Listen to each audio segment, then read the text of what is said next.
Chapter 2 Acids, Bases and Salts. Topic How strong are acid and base solutions? Part 9. Before going ahead of Part 9, please make sure that you have already watched previous parts.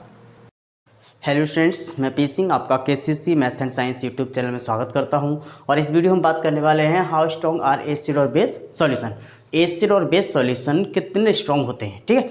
तो किसी भी acid और base की strongness check करने के लिए हमें ये पता होना चाहिए कि उसका कोई ना कोई एक स्केल होगा, ठीक है, क्योंकि बिना स्केल के हम किसी भी चीज़ को स्ट्रॉन्ग और वीक जज नहीं कर सकते। तो हमारे पास जो इसके लिए स्केल है उसका नाम है पीएच स्केल। क्या नाम दिया गया है?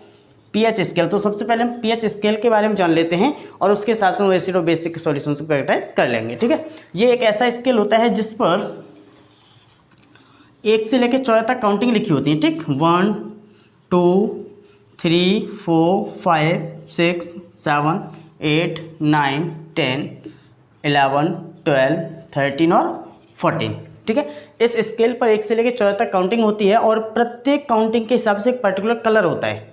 प्रत्येक काउंटिंग के हिसाब से एक पर्टिकुलर कलर होता है। तो सबसे पहले बता देता हूँ कि आपको 1 से लेकर 6 तक जो सॉल्यूशन होते हैं उन्हें हम बोलते हैं एसिडिक सॉल्यूशन। क्या बोलते हैं? Acidic solution. ये जो 7वां है इसके लिए हम बोलते हैं न्यूट्रल सॉल्यूशन। क्या बोलते हैं? Neutral solution. और 8 से लेकर 14 तक इसे हम बोलते हैं बेसिक सॉल्यूशन। क्या बोलते हैं?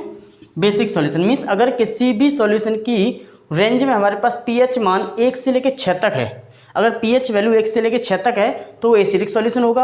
अगर उसकी पीएच वैल्यू 7 है तो न्यूट्रल होगा और उसकी पीएच वैल्यू अगर 8 से लेकर 14 तक आती है तो वो बेसिक होगा। बात समझ में आ गई? ओके, अब हम बात करते हैं किसी भी टर्म पर जो पीएच वैल्यू है उसको हम 2 तरीके से निकालते हैं। एक तो होता है कि pH is equal to minus log concentration of hydrogen positive ions, ठीक, जिसे हम निकालते हैं एक्सपेरिमेंटली। बात समझ में आ गई कि एक्सपेरिमेंटली हमारी जो वैल्यू आती है हम उसके हिसाब से हाइड्रोजन कंसंट्रेशन आयंस को हम कैटेगराइज कर लेते हैं और उसके बेस में बता देंगे कि ये आपके पास इसकी पीएच वैल्यू इतनी है, ठीक। और दूसरा मेरे पास तरीका होता है कलर कोडिंग। क्या होता है? Colour coding. और कलर कोडिंग जो हमारी होती है वो निकलती है आपकी यूनिवर्सल इंडिकेटर पर। किस में निकलती है? यूनिवर्सल इंडिकेटर पर। अब सबसे पहले हमें जानना ये जरूरी है व्हाट आर यूनिवर्सल इंडिकेटर्स के। यूनिवर्सल इंडिकेटर्स हैं क्या, ठीक है। तो जो यूनिवर्सल इंडिकेटर होते हैं it is a mixer of several indicator. ये क्या होता है? Mixer of several indicators. इसमें बहुत सारे इंडिकेटर्स मिलकर के एक इंडिकेटर बनाया जाता है, इसे बोलते हैं यूनिवर्सल इंडिकेटर, ठीक है।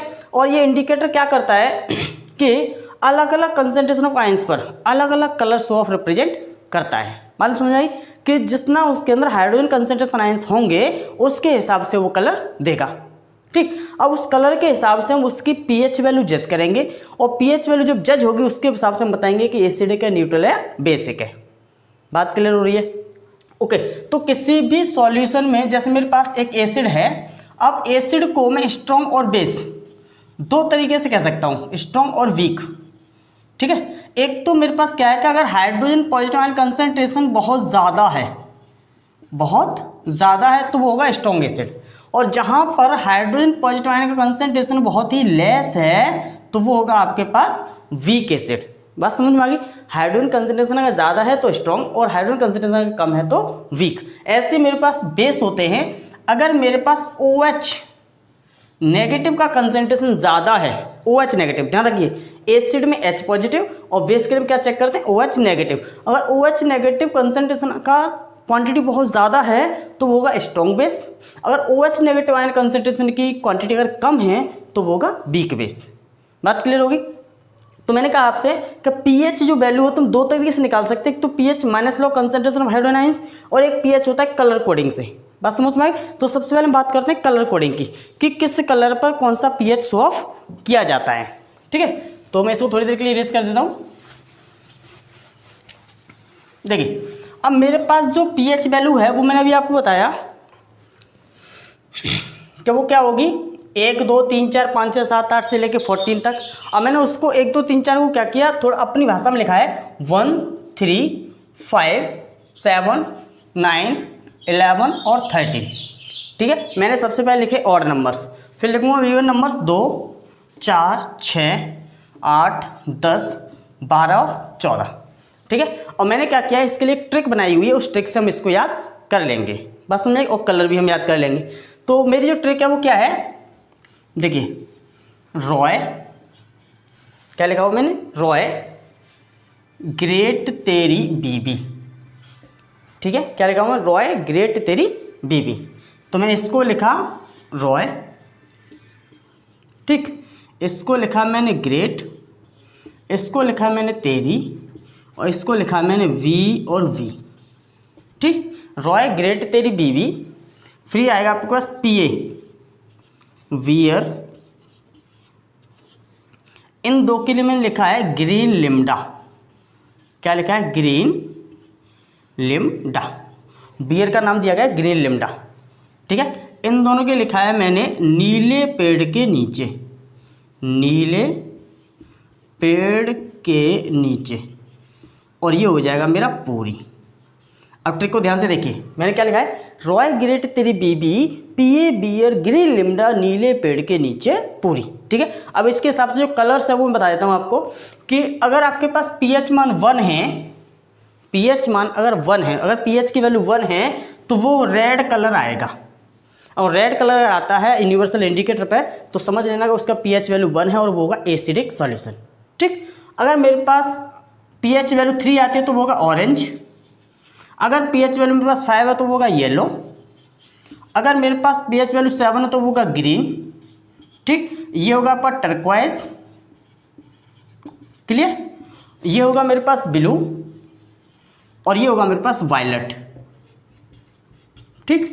सबके कलर दे दिए मैंने। अब इधर ले लेते हैं, P for pink, B for blue, sorry बीज, इससे क्या आता है, बीज, ठीक। ग्रीन लिम्डा, तो यहाँ पर 2 कलर हैं, लाइम ग्रीन, ठीक, 6 के लिए क्या हो जाएगा, लाइम ग्रीन, और इसके लिए हो जाएगा डार्क ग्रीन, डा फॉर डार्क ग्रीन, ठीक, ओके। अब यहाँ आते हैं, तो ये पे दिया है तो इसको बोलते हैं पेल ब्लू, नीला मीन्स ब्लू, पेल ब्लू, और डब मीन्स डार्क ब्लू, तो 12 के लिए क्या हो जाएगा, डार्क ब्लू, ठीक। और पूरी से हम पूरी ले लेते हैं सिर्फ, और पूरी से आगे जोड़ देते हैं पर्पल, बस समझ में आ गई। इसका मतलब क्या है कि अगर मेरे पास पीएच वैल्यू, अब मुझे पता चल जाएगा कलर के हिसाब से, जैसे कलर आया आपके सामने पेल ब्लू, बस समझ में, कलर आया पेल ब्लू, पेल ब्लू इसका मतलब आपकी ट्रिक में कितना आता है, 10 पर, ठीक है। 10 पर अगर आ रहा है पेल ब्लू, इसका मतलब आपका क्या हो गया, बेसिक सॉल्यूशन हो गया, क्योंकि 8 से लेकर 14 तक सब बेसिक होते हैं।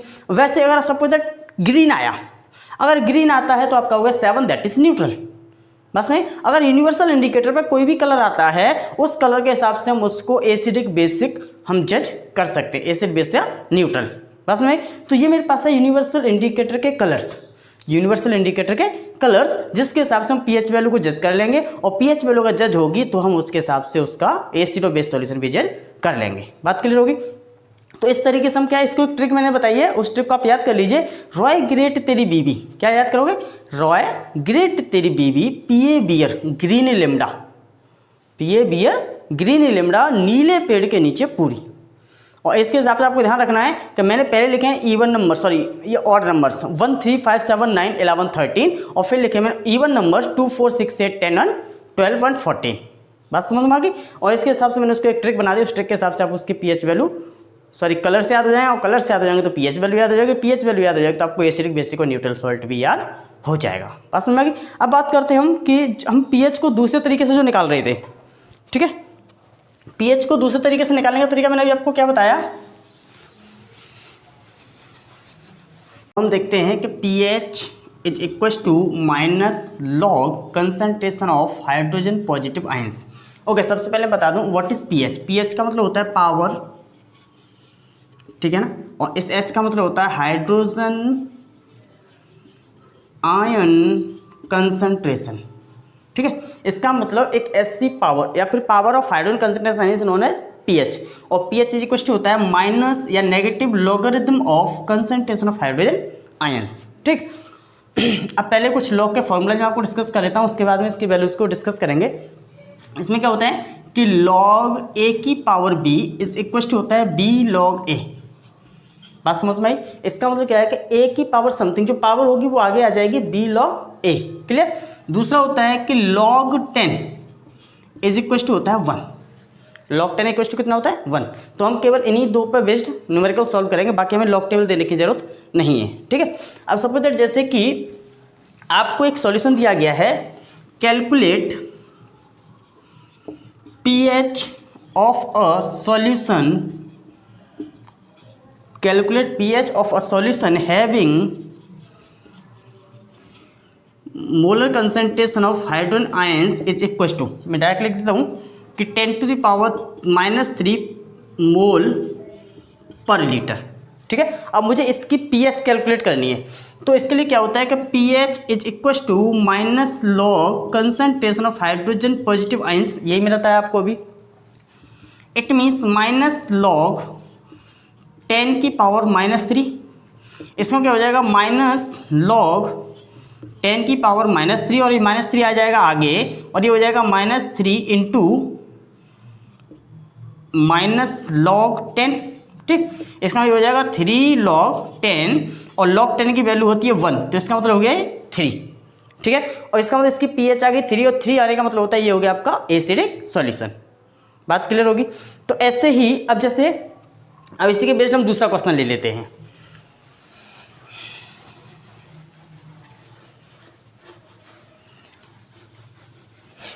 कि calculate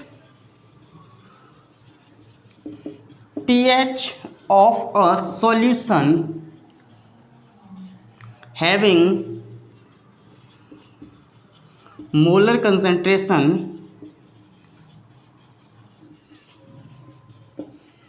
of hydrogen positive ions as. ठीक।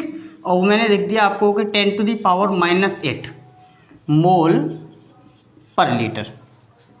तो सेम फॉर्मूला मेरे पास क्या है कि pH is equal to minus log concentration of hydrogen positive ions, और ये हो जाएगा माइनस लॉग 10⁻⁸, और यहाँ से कितना आ जाएगा 10⁸ में से आ जाएगा पूरा 8। ठीक है। अच्छा सॉल्व करके दिखाएं चलिए। तो हो जाएगा माइनस लॉग 10⁻⁻8 -8 आगे मल्टीप्लाई हो जाएगा माइनस लॉग 10 में। ठीक। और ये हो जाता है माइनस और माइनस 8 log 10, और log 10 की वैल्यू होती है 1, दैट इज 8। बात क्लियर होगी। तो इस तरीके से मेरी pH आएगी कितनी आ जाएगी 8, और 8 आने का मतलब होता है ये हो गया आपके पास बेसिक सॉल्यूशन। ठीक। बात समझ में आ रही है। ऐसे ही तो जब हम आगे बढ़ते हैं तो मेरी जैसे जैसे pH आएगी उसके हिसाब से मैं उसको बता दूंगा ये एसिडिक है या बेसिक है। ठीक है। तो pH के हिसाब से हम एसिडिक बेसिक को जनरल कर लेते हैं। ठीक है। इस हमारा फॉर्मूला क्या होगा pH is equal to minus log concentration of hydrogen positive ions. ठीक है। अब बात करते हैं कि OH आ जाता, क्या आ जाता OH आ जाता, तो उस केस में क्या होता है कि pH plus POH equal to होता है 14। pH plus POH equal to कितना होता है 14। किसी सॉल्यूशन की अगर pH आपको पूछ रहा है दे दी जाए 8 या 6, ठीक है, और POH निकालना होगा, तो POH इज इक्वल टू कितना हो जाएगा आपके पास 14 - 6 मीन्स 8। इस केस में भी ये बेसिक सॉल्यूशन ही होगा। ठीक है। हाइड्रोजन कंसंट्रेशन भले ही आपका 6 के हिसाब से आपको एसिडिक आ रहा है, लेकिन वो POH अगर पूछ रहा है तो 14 - 6 कर देंगे, रह जाएगा 8, और 8 होता है आपका बेसिक सॉल्यूशन। बात समझ में आई। तो हमें pH plus POH equal to 14 होता है, ये फॉर्मूला भी हमें याद रखना है। और एक फॉर्मूला मैंने आपको बता दिया कि pH is equal to minus log concentration of H positive ions, और एक हो जाएगा POH is equal to minus log concentration of hydroxide ions. ठीक है। तो ये 3 फार्मूलाज हैं जिससे हम pH को जज कर। Thank you for watching.